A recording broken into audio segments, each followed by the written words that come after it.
Vamos a abrir la palabra de Dios en Efesios capítulo 5. Vamos a tener una lectura como encabezado de lo que vamos a estar considerando en esta mañana. Efesios capítulo 5, versículo 21.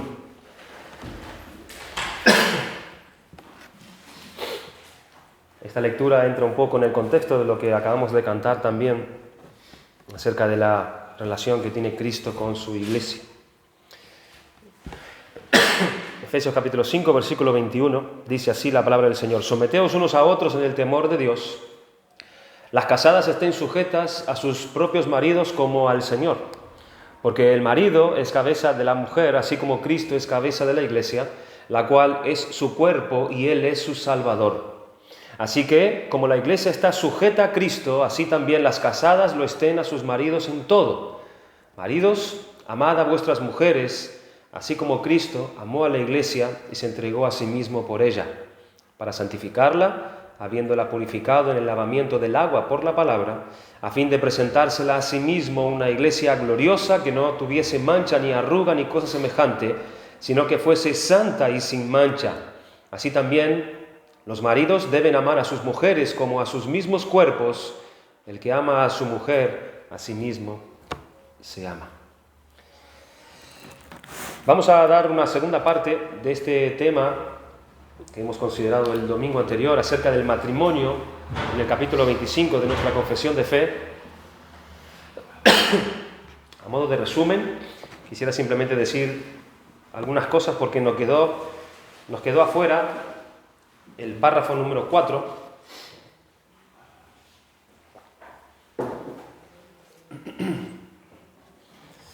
Hemos considerado el párrafo 1, 2 y 3, así que hoy vamos a considerar el párrafo número 4. Y es cierto que hemos dicho el domingo anterior que la confesión de fe en este capítulo 25 no da una definición acerca del matrimonio específica, y que tampoco habla acerca del divorcio. Son dos temas que no toca, y me pareció bien quizás buscar algo que nos pueda dar una buena definición acerca del matrimonio, así como también hablar algo acerca del divorcio, qué piensa Dios acerca del divorcio.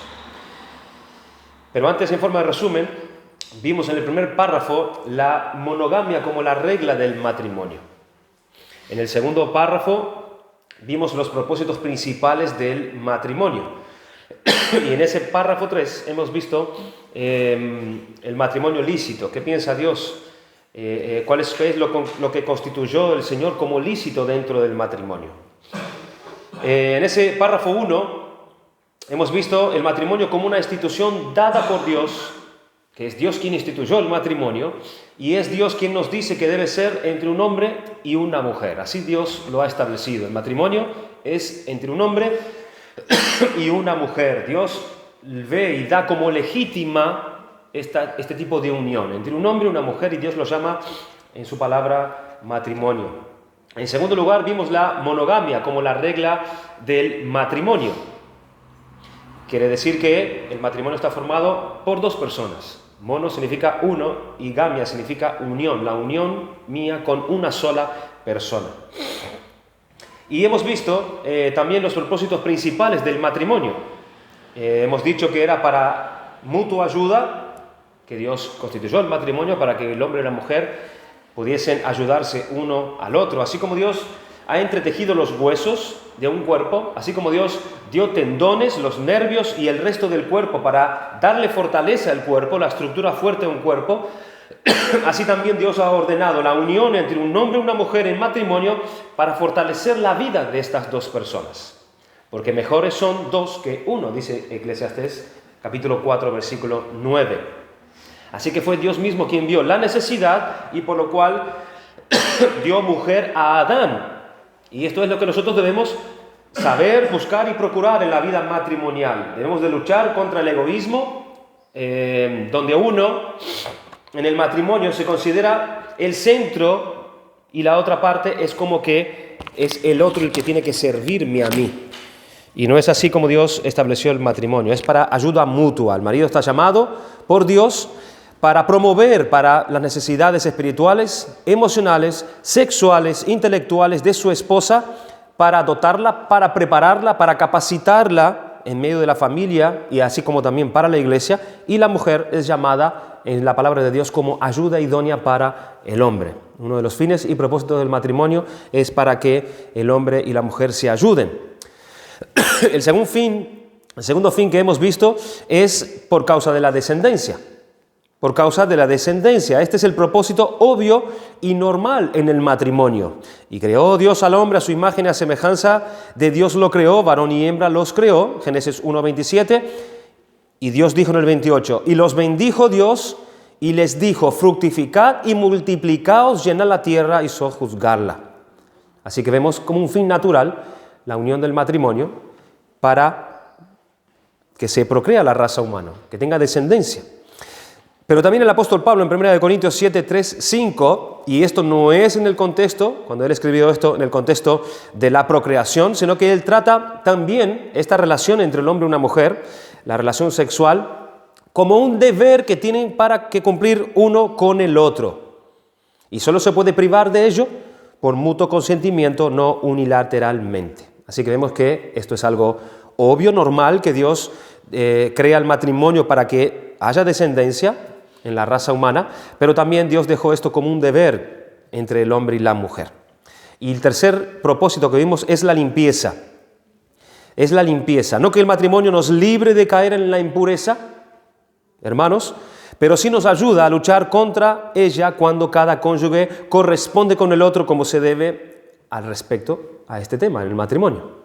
Nos libra de caer, nos limpia el propósito del matrimonio. Ese es en el párrafo 2. En el párrafo 3 hablamos acerca de los matrimonios lícitos. Es lícito para toda clase de persona casarse con quien sea capaz de dar su consentimiento con juicio, por supuesto.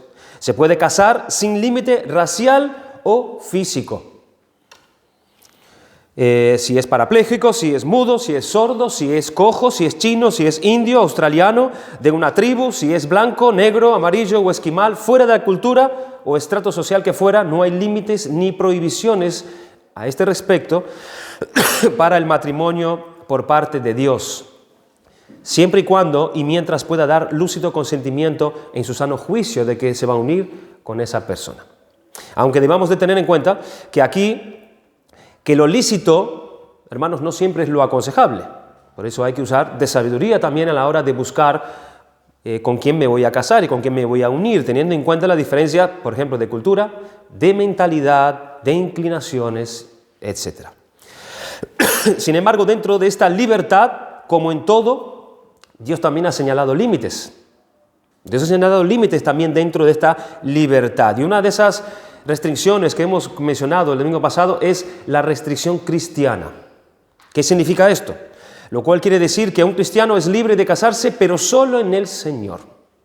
Es libre de casarse con quien quiera, en el contexto racial. Pero está esa restricción. Él puede casarse solamente en el Señor. 1 Corintios 7:39 y 2 Corintios 6:14. Es decir, con otro que en verdad sea cristiano. Con otro que en verdad profese la fe cristiana y viva la fe cristiana. Esa es la restricción que Dios da. Y el otro límite es lo que nosotros leemos en este párrafo 4, que es nuestro último párrafo. Vamos a leerlo. Así concluimos con estos 4 puntos de este capítulo 25 del matrimonio. El matrimonio no debe contraerse dentro de los grados de consanguinidad o afinidad prohibidos en la palabra. Ni pueden tales matrimonios incestuosos legalizarse jamás por ninguna ley humana, ni por el consentimiento de las partes, de tal manera que esas personas puedan vivir juntas como marido y como mujer. El Señor nos da libertad para poder casarnos con quien querramos, pero el Señor pone, o vemos en la confesión, estas 2 restricciones. Una es la restricción cristiana, en la que nosotros debemos casarnos con alguien que es cristiano también, y esta segunda restricción es una restricción natural. Una restricción natural. Esto se refiere a los casamientos con cierta clase de parientes que son cercanos. Y vamos a ver cómo Dios es claro también en esta cuestión. ¿Cercanos como quiénes? como hermanos, como tíos, como nietos, como sobrinos, como madre y etc. La única prohibición que nosotros no vemos dentro de la lista que podemos encontrar en los pasajes que habla acerca de esta prohibición es que no se menciona a los primos. Pero todo el resto de la relación familiar, Dios la pone allí explayada como prohibidas en el matrimonio. Dice en Levítico capítulo 18 lo siguiente: ningún varón se llegue a parienta próxima alguna para descubrir su desnudez. Yo Jehová. La desnudez de tu padre o la desnudez de tu madre no descubrirás. Tu madre no descubrirás su desnudez. La desnudez de la mujer de tu padre no descubrirás, es la desnudez de tu padre. La desnudez de tu hermana, hija de tu padre o hija de tu madre, nacida en casa o nacida fuera, su desnudez no descubrirás. La desnudez de la hija de tu hijo o de la hija de tu hija, su desnudez no descubrirás, porque es la desnudez tuya. La desnudez de la hija de la mujer de tu padre, engendrada de tu padre, tu hermana su desnudez no descubrirás. La desnudez de la hermana de tu padre no descubrirás, es parienta de tu padre. La desnudez de la hermana de tu madre no descubrirás, porque parienta de tu madre es. La desnudez del hermano de tu padre no descubrirás, no llegarás a su mujer. Es mujer del hermano de tu padre. La desnudez de tu nuera no descubrirás, mujer es de tu hijo, no descubrirás su desnudez. La desnudez de la mujer de tu hermano no descubrirás, es la desnudez de tu hermano. La desnudez de la mujer y de su hija no descubrirás, no tomarás la hija de su hijo ni la hija de su hija para descubrir su desnudez, son parientes, es maldad. Si tú lees detenidamente toda esta relación que hay aquí de parentela, vas a ver que son nietos, tíos, padres, hijas del padre, hijas de la madre, vivan en su casa, nacido en su casa o fuera, el Señor dice prohibido. Alguno podría decir que esto es algo que está en el Antiguo Testamento, que es algo que no tiene importancia hoy en día, ya no nos alcanza a nosotros, pero tengamos en cuenta, hermanos, que esto no es parte de la ley ceremonial de Dios, esa ley que quedó abolida. No, estas leyes, esta parte de la ley es parte de la ley moral de Dios, que Dios dio a Israel para el culto y para que ellos observaran lo moral de Dios. Levítico 18 nos habla que otras naciones se habían corrompido para con Dios por estos pecados concretamente. O sea que Dios dio estas leyes también para los de afuera. Dios condenó esta práctica en las naciones fuera de Israel. Y por otro lado, hermanos, no encontramos que en el Nuevo Testamento se anule estas afirmaciones de Levítico 18. Antes bien, nosotros podíamos ver en algo reflejadas. Por ejemplo, en Marcos, capítulo 6, versículo 18 dice: porque Juan decía a Herodes, no te es lícito tener la mujer de tu hermano. Y esto es en el Nuevo Testamento. O como vemos en 1 Corintios capítulo 5, versículo 21, ¿se acuerdan ese caso de incesto que había en la iglesia y Pablo condenó aquello? En efecto, se oye que entre vosotros hay inmoralidad, y una inmoralidad tal como no existe ni siquiera entre los gentiles, al extremo de que alguno tiene la mujer de su padre. Y hemos visto aquí que Dios prohíbe la unión entre estas dos unidades. Además de la palabra de Dios que lo prohíbe, pensemos, hermanos, en los tremendos problemas que pueden llegar a haber cuando hay este tipo de unión. Enfermedades, defectos y demás problemas genéticos con el que pueden nacer los hijos de semejantes matrimonios. En esto de la búsqueda, hermanos, de la pareja, entonces, tenemos que mirar bien que sea algo de una guía espiritual, no por medio de nuestros sentimientos. No por medio de nuestro sentimiento, porque nosotros podemos ser jóvenes en un asunto como este y podemos ser demasiado sentimentales o emocionales, y eso puede tener más fuerza y peso y puede tener bastante riesgo con nuestra dirección espiritual. Por eso es conveniente la necesidad de pedir consejo, ayuda a los padres que tienen sabiduría en cuanto a esto. Acercarse a los pastores a pedir consejo en cuanto a esta cuestión de con quién me voy a unir, si es lícito, qué dice el Señor. porque debemos obedecer la palabra de Dios.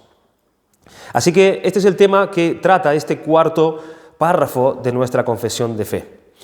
Vamos a dar una definición acerca del matrimonio para que aún podamos nosotros ser más confrontados, porque no importa qué joven podemos ser en nuestro matrimonio. No importa si somos mayores tampoco en nuestro matrimonio. Siempre vamos a tener una necesidad de renovar nuestra mente en cuanto a las demandas del matrimonio y qué se nos exige el Señor para nosotros. Y no estoy hablando de deberes en sí, el hombre con la mujer con el hombre, sino de cara para con Dios en el matrimonio. ¿Cuál es la importancia y la definición que la Biblia le da al matrimonio? Primeramente, Jesús dijo que el reino de los cielos es como una boda.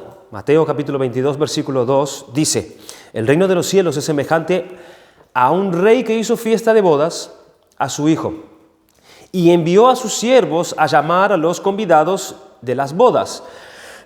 Mas estos no quisieron venir. Volvió a enviar otros siervos diciendo: decid a los convidados, he aquí he preparado mi comida, mis toros y animales engordados han sido muertos y todo está dispuesto, venid a las bodas. Pero no obstante, estas palabras apenas empiezan a comunicar el verdadero valor que tiene el matrimonio. En Efesios capítulo 5, versículos 22 y 23, como hemos leído en el principio, el apóstol Pablo revela que Dios creó el matrimonio con un propósito muy específico, muy específico. Y el propósito es este, ya lo vamos a desmenuzar un poquito más adelante. Es declarar visiblemente la gloria del amor de Jesucristo por su iglesia. Ese es el propósito primario por lo cual Dios instituyó el matrimonio. Es declarar de manera visible la gloria del amor de Jesucristo por su iglesia. Esto explica, hermanos, por qué el diablo ha librado siempre una batalla incesante contra el matrimonio, queriendo pervertirlo, robárselo y destruirlo. Porque él sabe que el propósito de Dios en el matrimonio es promover este amor de Cristo. ¿Por qué el diablo aborrece tanto el matrimonio? ¿Por qué el matrimonio es tan atacado hoy en día, hermanos? Desfigurado. Es porque sencillamente quiere generar entre los cónyuges todo el odio, separación, discordia y desengaño que él pueda. ¿Es porque él aborrece los hijos en el matrimonio creyente? Aunque estas pueden ser algunas de sus razones, tengamos en cuenta que el diablo aborrece el matrimonio porque aborrece el evangelio de la gracia de Dios en Jesucristo. Dios creó el matrimonio, hermanos, con el fin de promover en el mundo una ilustración terrenal de su amor por su iglesia, de promover en el mundo los sacrificios que él tuvo por su iglesia, su unión con su iglesia, su santificación de la iglesia y los propósitos gloriosos que tiene para su iglesia. Voy a repetir lo primero. Dios creó el matrimonio con el fin de promover al mundo una ilustración terrenal de su amor por su iglesia. Además, la sujeción de la esposa a su marido es una evidencia de que ella creyó en el evangelio. Es una evidencia. ¿Por qué? Porque su vida refleja a la iglesia sujetándose a Jesucristo. La vida de esa esposa que creyó en el evangelio está reflejando la sujeción de la iglesia a Jesucristo, que es su cabeza. Así es como la sujeción de la esposa refleja el fruto del poder del evangelio. ¿Por qué esto es cierto? Porque creer en el auténtico evangelio conduce a una vida de obediencia, puesto que el auténtico evangelio produce a una vida de obediencia. Produce una vida de fe. Dice en Santiago 2:20 que la fe sin obras es muerta. Así que esa sujeción de esa mujer está mostrando los frutos del evangelio. Las Escrituras enseñan que la esposa debe sujetarse a su propio marido en todo y que debe respetarlo, según Efesios 5, 22, 24 y 33. Hermanos, y por medio de la sujeción de esa mujer, la esposa demuestra cómo la iglesia verdadera obedece al Señor. ¿Y qué pasa cuando no lo hace? ¿Qué pasa cuando esa mujer no se sujeta a su marido? Cuando no lo hace, ella expone ante el mundo un evangelio falso. Un evangelio falso. Por otro lado, el marido que no ama a su esposa como Cristo ama a la iglesia, él está declarando tácitamente, es decir, sin declaración o expresión formal, pero de manera implícita, que Jesucristo no ama, ni valora, ni alimenta a su iglesia y que no se ha dado a sí mismo por ella. ¿Ven la relación que tiene? Así es como un esposo declara un evangelio falso al mundo cuando éste no tiene una relación sana en el evangelio con su esposa. Y cuando esto pasa, hermanos, perdimos el propósito del matrimonio. Perdimos el propósito del matrimonio. Perdimos el propósito de la gloria de Dios en el anuncio del evangelio por medio del matrimonio. ¿O creías que el matrimonio es para hacerte feliz a ti y a mí? ¿Creías eso? ¿Tú creías que el evangelio, el matrimonio, es algo que Dios instituyó para nuestra propia satisfacción? ¿Que nosotros somos el centro de esta institución que es el matrimonio? ¿Que Dios lo creó pensando en ti y en mí primeramente? Cuando pensamos así, hermanos, de egoístas, perdimos el propósito y nos ponemos en el centro. Nosotros no somos el fin en sí mismo del matrimonio, sino que el fin del matrimonio es promover el amor de Cristo por su iglesia. Ese es el propósito. Y si la iglesia busca auténticamente promover el reino de Dios, promover la gloria de Dios, estos en el matrimonio se van a esforzar para reflejar el uno y el otro la gloria del evangelio. Porque él entendió eso. Ahora, a la luz de este gran propósito de Dios al constituir el matrimonio, ahora ¿cómo vemos la unión entre dos hombres? No tiene sentido. O entre dos mujeres. ¿Qué propósito tiene en Dios esa unión? Absolutamente ninguna. Es como dijimos el domingo pasado, llega a ser algo deshonroso para Dios. No tiene propósito ninguno. Es carnal, no es de Dios. Y no promueve lo que Dios, la intención que Dios tuvo desde el principio en constituir el matrimonio, que es promover el evangelio. Una unidad así no promueve el evangelio, sino que promueve vergüenza. Así que una definición así nos lleva, hermanos, a las sendas antiguas, las sendas buenas donde el matrimonio es comprendido correctamente y donde se encuentra descanso para el alma. Esa podría ser una buena definición del evangelio y un propósito glorioso del matrimonio y un propósito glorioso para el matrimonio. Promover al mundo una ilustración terrenal del amor de Cristo por su iglesia y la sujeción de ésta a su Señor. Destaquemos entonces un poco la excelencia del matrimonio. Dice en Hebreos capítulo 13, versículo 4, honroso sea el matrimonio en todos, dice el Señor. Y lo es, ante todo, porque Dios mismo le ha otorgado honra al matrimonio. Por eso es honroso. Todas las demás ordenanzas e instituciones, excepto el día del Señor, fueron dadas por Dios por medio de hombres y ángeles.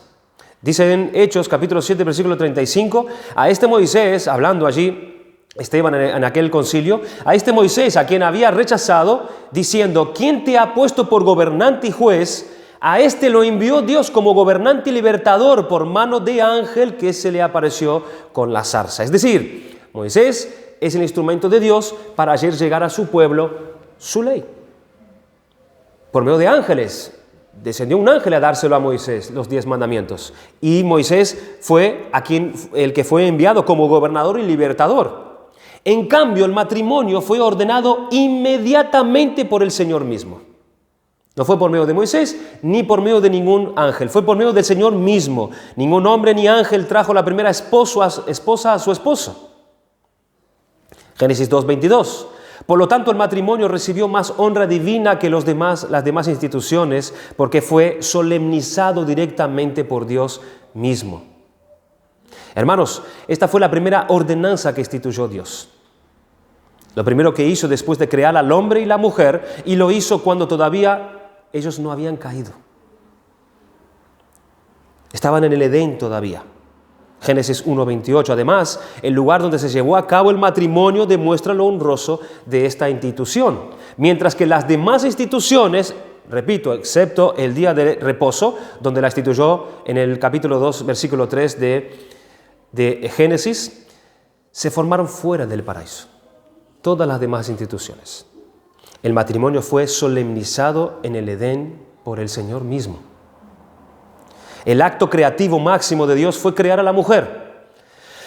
Al final de cada día de la creación, la Biblia declara formalmente que Dios vio que todo lo que había hecho era bueno. Pero cuando fue creado Adán, las Escrituras dicen que algo faltaba. Algo faltaba, que Dios vio que no era bueno, ¿ven lo contrario? Que el hombre estuviera solo. Y cuando el hombre en cuanto al hombre, faltaba completar esa obra creativa de Dios, así como todos los animales tenían su pareja, a Adán le faltaba una ayuda adecuada, su complemento, su compañera. Recién cuando Dios hubo satisfecho esta necesidad, ahí es cuando Él declaró que toda la obra creada por Él en el último día fue bueno en gran manera. Esta es la primera gran lección bíblica sobre la vida familiar y que nosotros debemos aprender bien, hermanos. La institución divina del matrimonio enseña que el estado ideal del hombre, tanto como el de la mujer, no es la separación, sino la unión. Eso es lo establecido por Dios, que cada uno ha sido diseñado y es adecuado para otro. El ideal de Dios es una unión así, basado en un amor puro, en un amor santo que dura toda la vida, sin ninguna rivalidad ni otra pareja en medio. E incapaz de separarse o ser infiel. ¿Por qué? Porque es una unión en el Señor. En el Señor, una unión santa del alma y el espíritu con mutuo amor y afecto. Así que para Dios el matrimonio es algo honroso. Es algo honroso. Jesucristo honró el matrimonio.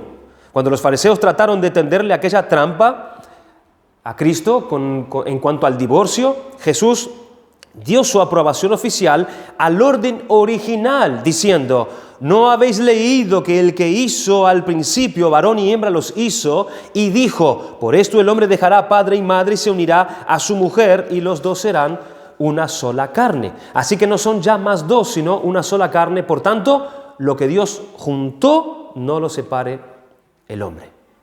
Es Dios quien juntó. Es Dios quien honró eso. Fue Dios quien hizo posible esta unión.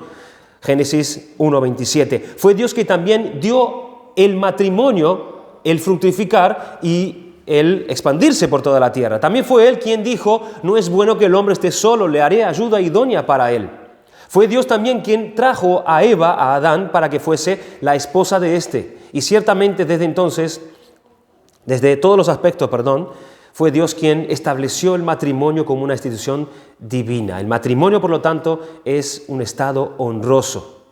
Así que, por lo tanto, que ningún hombre separe lo que Dios juntó, lo que Dios hizo.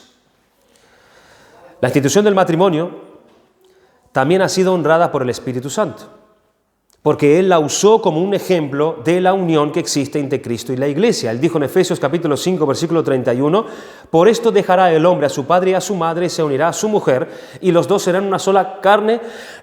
Grande es este misterio, mas yo digo esto respecto de Cristo y de la Iglesia. Ahí estaba revelando Pablo por primera vez un misterio como este, dando a entender que la relación entre el hombre y la mujer en el matrimonio era para reflejar la relación que tiene Cristo con su Iglesia. La Biblia compara repetidamente la relación entre el Redentor y el redimido con la que existe entre un hombre y una mujer casados. Dice en Isaías 54, versículo 5, habla de Cristo como el esposo, y en Apocalipsis 21, 9 habla de la Iglesia como la esposa. Y en Jeremías 3:14 dice: convertíos, hijos rebeldes, dice Jehová, porque yo soy vuestro esposo.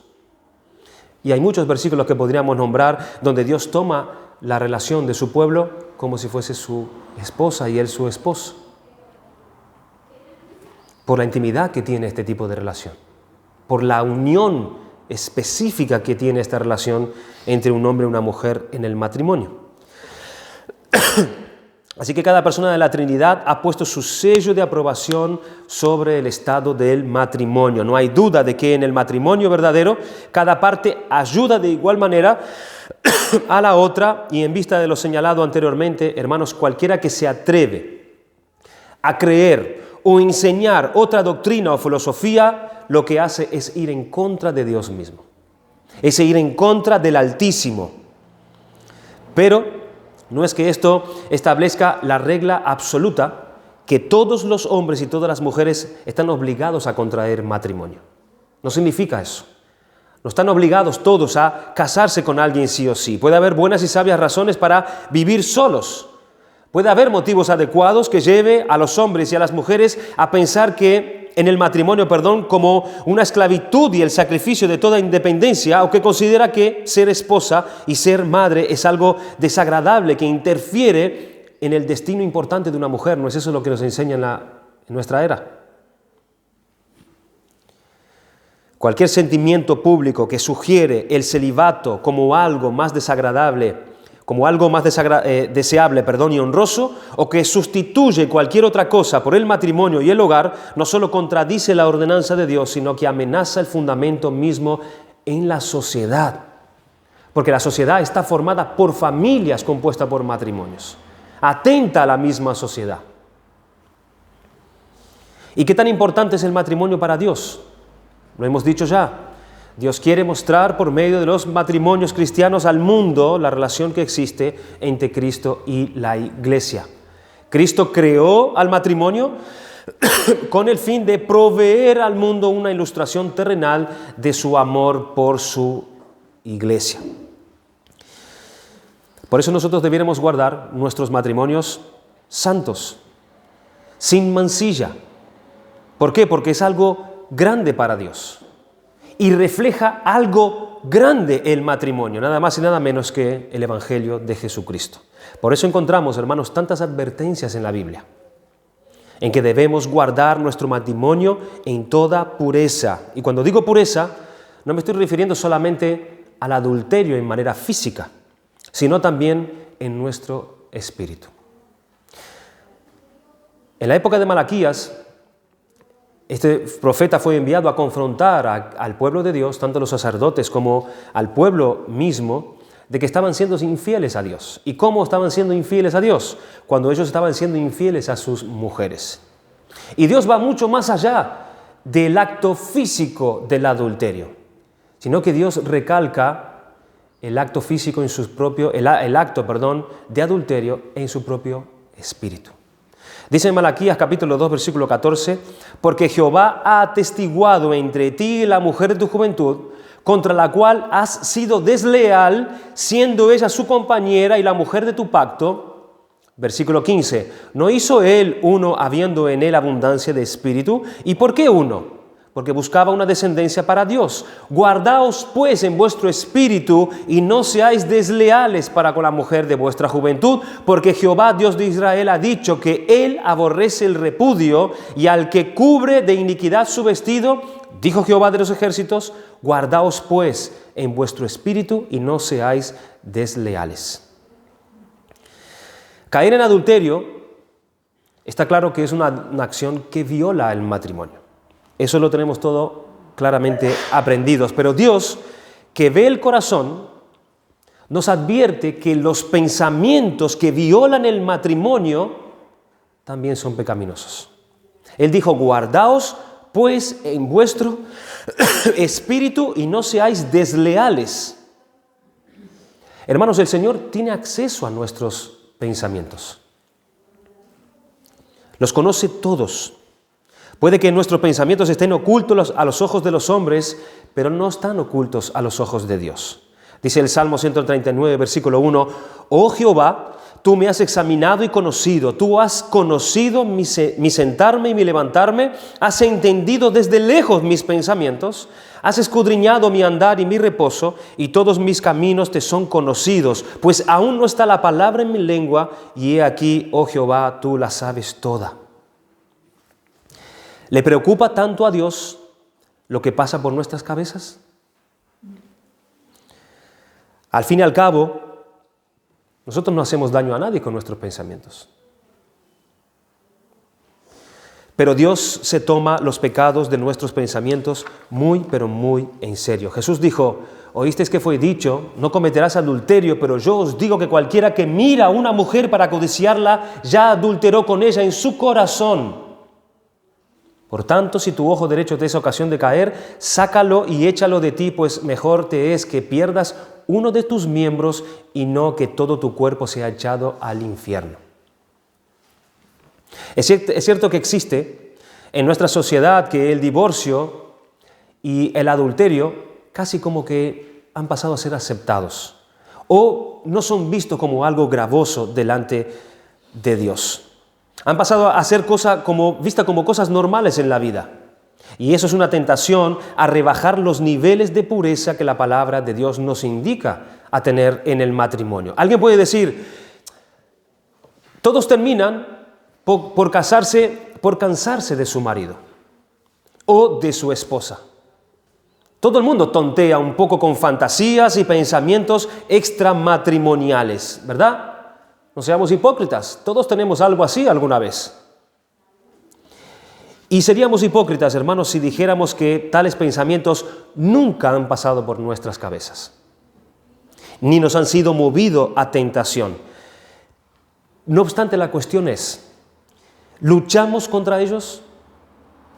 ¿Nos esforzamos sinceramente en mortificarlos o estamos tolerándolos hasta llegar al punto de alimentarlos de tal manera que quedamos llenos de ellos? Dice en el versículo 14 de ese pasaje de Malaquías, porque Jehová ha atestiguado entre ti y la mujer de tu juventud contra la cual has sido desleal, siendo ella tu compañera y la mujer de tu pacto. Dios les estaba diciendo a estos hombres lo siguiente: tu mujer es la mujer de tu juventud. Ella se entregó a ti en el ardor de la juventud. Ella te ha dado los mejores años de su vida, pero ahora que ha pasado el tiempo y han aparecido canas y algunas arrugas, crees que puedes deshacerte de ella como si fuera un zapato viejo y quizás escoger una cualquiera de esas egipcias. Ella dejó el amor del hogar de sus padres por ti. Ha sido tu compañera.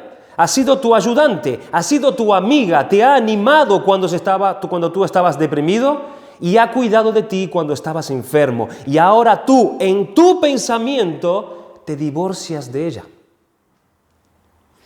En tu pensamiento. Quizás nos hemos olvidado, hermanos, que el matrimonio no es una invención del hombre, sino es una institución de Dios. Es una institución de Dios. Lo que la gente olvida o no sabe es que al casarse, ellos hicieron un pacto e hicieron una promesa, no ya ante el registro civil o ante un cura, sino ante Dios mismo. Han hecho un pacto con Dios en ese momento. Dios fue testigo de ese pacto entre ese hombre y esa mujer, y Dios tomará medidas si una de las dos partes comienza a pasar por alto lo que ellos prometieron y llamaron a Dios por testigo. Aquellos que se casan y ponen su firma en la partida de matrimonio deben saber también de modo real que la firma de Dios también aparece allí. ¿Recuerdas las promesas que hiciste en aquella maravillosa ocasión? No solamente prometiste que vivirías en la misma casa con tu cónyuge el resto de tu vida, sino que también te comprometiste en amar y cuidarla. Esa palabra cuidar aquí significa apreciar, significa proteger con dedicación y cariño, significa guardar en la mente y en el corazón. Es decir, prometiste a tu cónyuge en tu pensamiento dar lugar al amor exclusivo para tu esposa. Prometiste que estarían casados no solo en cuerpo, sino también en el espíritu. Y el Señor fue testigo de eso. Si dejas que tu mente juegue con pensamientos de separación de tu mujer o marido, Dios te hará probar también lo que se siente estar separado de Él. Dios dejará de tener comunión contigo. Y esta es una disciplina, hermanos, muy apropiada para este pecado. ¿Y saben por qué? Porque al fin y al cabo, ¿no es tu matrimonio un reflejo de la relación entre Cristo y la Iglesia? Entre tu alma y Dios. Dice el versículo 16 de ese pasaje de Malaquías 2, porque Jehová Dios de Israel ha dicho que Él aborrece el repudio y al que cubre de iniquidad su vestido. Dijo Jehová de los ejércitos, guardaos pues en vuestro espíritu y no seáis desleales. Acerca de lo que Dios piensa sobre el divorcio, se resume en este versículo. Dios aborrece el repudio. Dios aborrece el divorcio. Para Dios el divorcio en general es detestable. Él aborrece el repudio. En otras palabras, Dios desearía que nunca tuviera que haber divorcios porque en todos ellos el pecado siempre tiene algo que ver. Siempre. Porque en todos ellos está de alguna manera mostrando esa separación entre ese hombre y esa mujer, lo que el pecado ha hecho en el mismo hombre, en la caída del hombre. Pero Dios en su misericordia tampoco quiere dejar atrapado al que es inocente en aquel matrimonio infiel. Así que Dios dejó un lugar para el divorcio en la ley que dio a Moisés, porque Dios tiene misericordia de la parte inocente también. En Mateo capítulo 5, versículo 31 dice, también fue dicho, cualquiera que repudia a su mujer, dele carta de divorcio, pero yo os digo que el que repudia a su mujer, a no ser por causa de fornicación, hace que ella adultere, y el que se casa con la repudiada comete también adulterio. Dios no ve el divorcio del mismo modo que lo ve nuestra sociedad hoy en día. Una de las razones es que todo divorcio es tanto un síntoma como un símbolo del gran divorcio entre Dios y el hombre y de la caída humanidad que adultera yendo detrás de otros ídolos.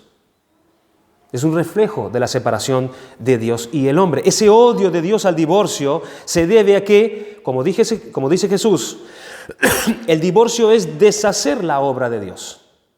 Cuando Él dijo, por tanto, el hombre dejará a su padre y a su madre y se unirá a su mujer, son una sola carne, por tanto, lo que Dios juntó, no lo separe el hombre.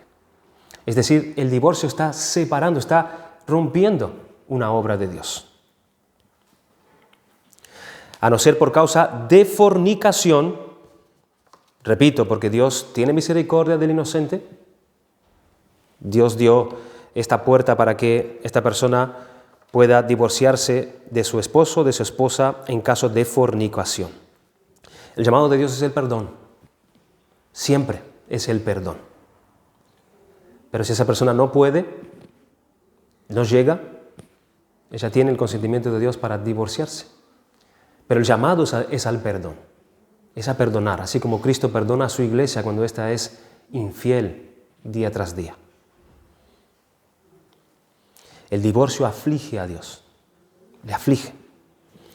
Y todo divorcio, nos dice el texto, comienza en el corazón y en la mente. Por eso Dios nos dice, guardaos pues en vuestro espíritu.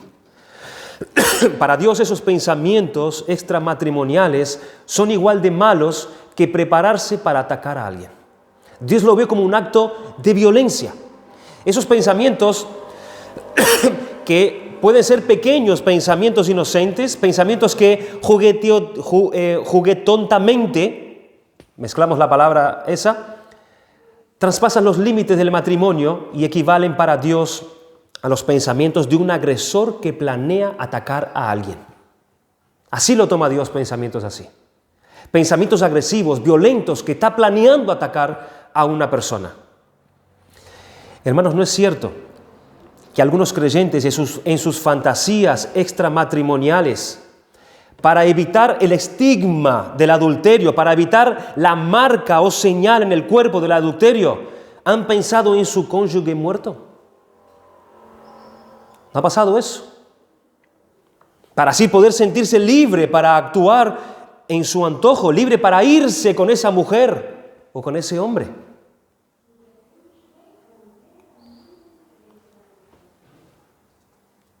¿Qué creemos que le parecen esos pensamientos al Dios Santo? Son pensamientos de violencia, de agresión. No son pensamientos inocentes, son pensamientos que están armando a alguien que planea atacar a la otra persona. Dios compara esos pensamientos con la más extrema violencia. Si somos de los que nos entretenemos con esos pensamientos, no nos extraña entonces que nuestra vida espiritual esté, hermanos, en decadencia. Que no nos extrañe.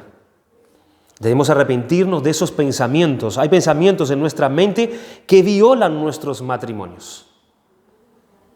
Y Dios los ve. Dios los ve.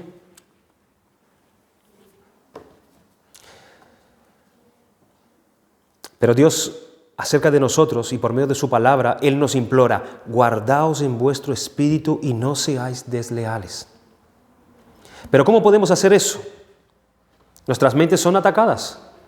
Nuestras mentes son invadidas y son tentadas con estos pensamientos. ¿Cómo podemos nosotros evitar eso? ¿De qué forma podemos preservar la pureza y la exclusividad de nuestro matrimonio, aún en nuestros pensamientos donde Dios dice que tenemos que guardar? Y quiero dar simplemente dos cortos direcciones que podemos tener en cuanto a cómo hacer esto. Primeramente, reconocer que tales pensamientos te son un problema. Tenemos que reconocer que eso es un problema, que no es algo inocente. Tenemos que reconocer que eso es un problema. Hay que enfrentar a este problema personalmente, mirándolo a los ojos. Puede que no te guste tener que admitir que tú tienes este problema, que tú tienes esta clase de pensamientos. Y tú debes ser primeramente sincero contigo mismo y enfrentarte a esos hechos. Nunca te librarás de él si no lo consideras tu enemigo, si no lo consideras como algo que está haciéndote daño a ti y a tu matrimonio. No es algo neutral o aceptable, es un enemigo del bienestar de tu vida espiritual y matrimonial. Empieza a mirarlo a los ojos y a llamarlo por su nombre. Enemigo tuyo son esos pensamientos. En segundo lugar, debemos reconocer las situaciones familiares que provocan desunión entre tu esposa y tú, y hacer algo al respecto. Suele ocurrir que son pequeños problemas entre la pareja lo que enciende pensamientos rencorosos y adúlteros. Te peleas con tu esposa por algo que pasó, se separan y luego tú eres expuesto a tener esos pensamientos. Pensamientos de rencor que te llevan a pensamientos que atacan y violan el matrimonio. Si hay algo de uno que constantemente fastidia al otro, es necesario arreglarlo de una forma y suprimirlo rápidamente, si es posible. Es no dejar lugar al diablo. Es no dejar que el sol caiga sobre nuestro enojo. Es no dejar que pequeñas situaciones provoquen la desunión de los dos. Ambos en la pareja deben comprenderse y ayudarse uno a otro para ser librado de eso. Porque tú vas a dejar a tu cónyuge expuesto a esos pensamientos. Tienes que ser consciente de eso. Tienen que buscar la solución rápidamente para no dar facilidades al diablo. En tercer lugar, tomar las medidas que sean necesarias para erradicar el pecado. Jesús dijo: por tanto, si tu ojo derecho te es ocasión de caer, sácalo de ti, échalo de ti, pues es mejor que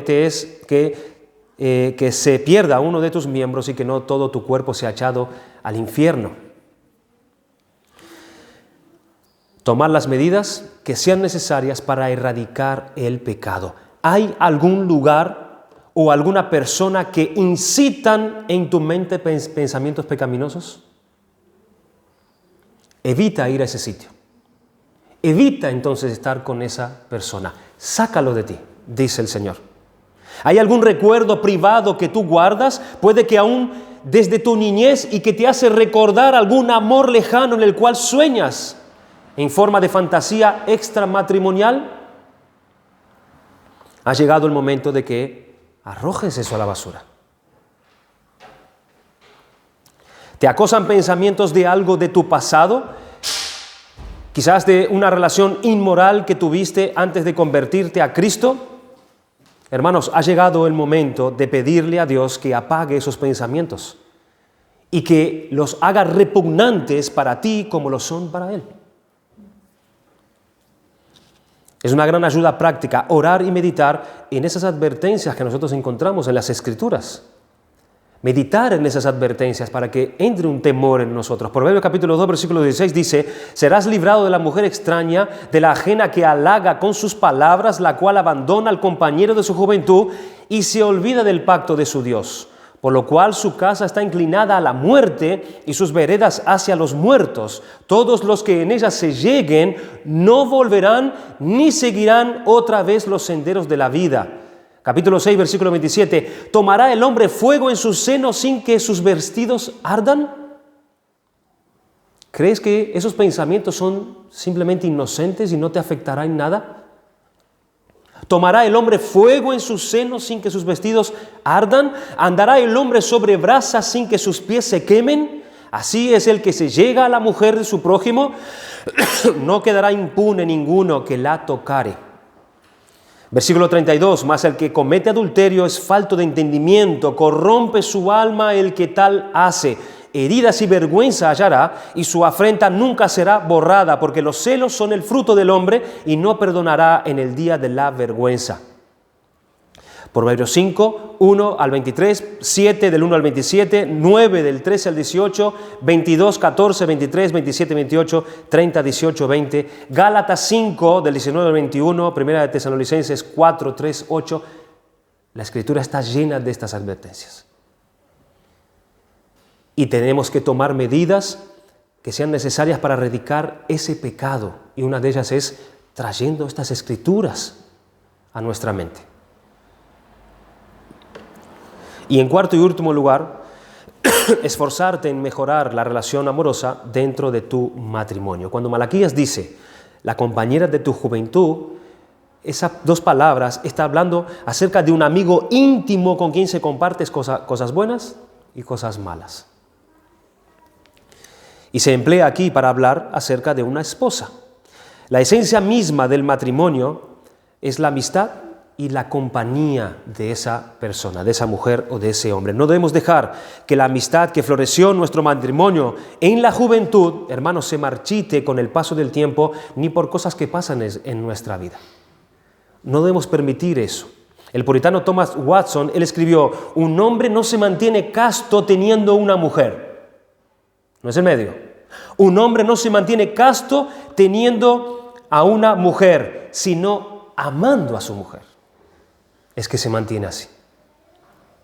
Así que qué hermoso y gratificante es cuando nosotros nos encontramos de vez en cuando con esas parejas que llevan casados 20 años, 30 años. ¿Y qué vemos allí?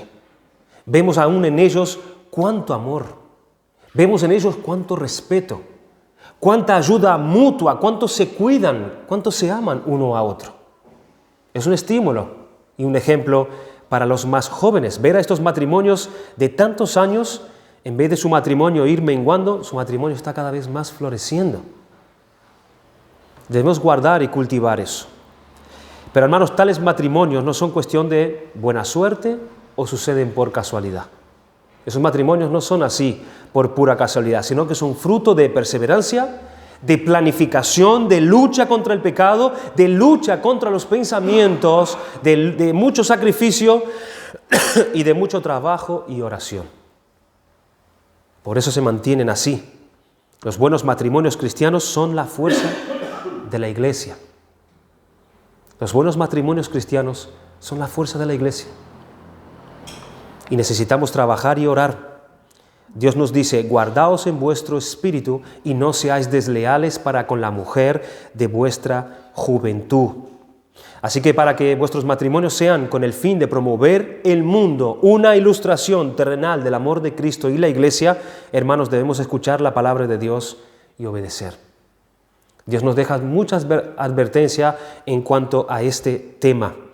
Termino con una cita de John Benton que dice lo siguiente: Dios no se ha movido de su sitio. Dios no ha cambiado en cuanto a lo que Él quiere, en cuanto a lo que Él ha establecido. Es al revés. El mundo ha cambiado, pero Dios sigue siendo el mismo. Cuando vas a la estación y compras un billete de ida y vuelta, la razón por la que lo compras de ida y vuelta es que el punto de partida va a estarse bien quieto en su sitio cuando tú vuelvas. Su posición no cambiará. La idea de un billete de ida y vuelta presupone que la situación del lugar de partida es constante, es firme.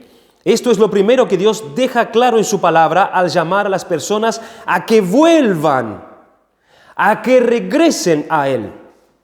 Necesitan volver a Él porque no es Él quien ha cambiado, son los hombres quienes han cambiado, habiéndose alejado por sus propios caminos, pero Dios ha permanecido constante porque yo, Jehová, no cambio, dice Él. Sus estatutos han sido siempre los mismos. No pide un día una cosa y otro día pide otra. Él no cambia en sus mandamientos de una generación a otra. Sus requisitos que demanda han sido siempre los mismos. Es el pueblo el que cambia. Son ellos quienes se han apartado de los mandamientos de Dios y los han desobedecido. Volveos a mí, por tanto, dice el Señor, y yo me volveré a vosotros, ha dicho Jehová de los ejércitos. Jesucristo es el mismo ayer, hoy y por los siglos. Dios no ha cambiado. Lo que Él estableció en cuanto al matrimonio desde el Edén sigue siendo hasta hoy, seguirá siendo hasta el regreso de Jesucristo. Y sus demandas siguen siendo la misma, que esos matrimonios reflejen en la santidad, en su relación, en sus hogares, en la iglesia, en el mundo, el Evangelio de Cristo, la relación de Cristo con su iglesia. Y cuando no hacemos eso, estamos predicando un falso evangelio. Que el Señor nos ayude, hermanos, a que esto también de los pensamientos, seamos nosotros conscientes de eso. Tenemos que barrer con eso, porque es el principio de un mal. Y Dios, que lo ve todo, nos pedirá cuentas. Que el Señor nos ayude en su palabra. Vamos a dar gracias. Señor Dios nuestro, gracias te damos por tu palabra. Gracias, Señor, por no dejarnos sin las enseñanzas ni de tu consejo en esta mañana. Queremos pedirte perdón, Señor, por nuestros pecados, porque al escuchar estas demandas de ti en tu palabra, vemos cuán falto estamos, vemos cuántas veces, Señor, hemos cometido estas cosas que no han reflejado el Evangelio de Cristo, el propósito por el cual tú instituiste el matrimonio. Confesamos, Señor, que muchas veces hemos sido el centro de nuestro matrimonio. Las demandas nuestras han sido más grandes que las tuyas para nuestra comodidad y el servicio hacia nosotros mismos. Te pedimos perdón, Señor.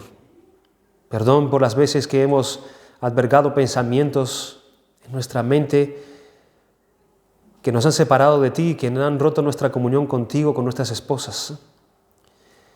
Perdona nuestros pecados, Señor. Perdona cuando no hemos amado a nuestras esposas como Cristo ama a la iglesia. Perdona a nuestras esposas cuando no se han sujetado, cuando no han sido la ayuda idónea, como no han reflejado a la iglesia como Cristo quiere. Te pedimos de tu fortaleza, oh Señor, y que tú cambies nuestras mentes y nuestro corazón para que te podamos honrar en nuestro matrimonio y así reflejar el glorioso Evangelio de Jesucristo. Te alabamos y te bendecimos, Señor. Enséñanos por tu palabra. En el nombre de Cristo oramos. Amén. Amén.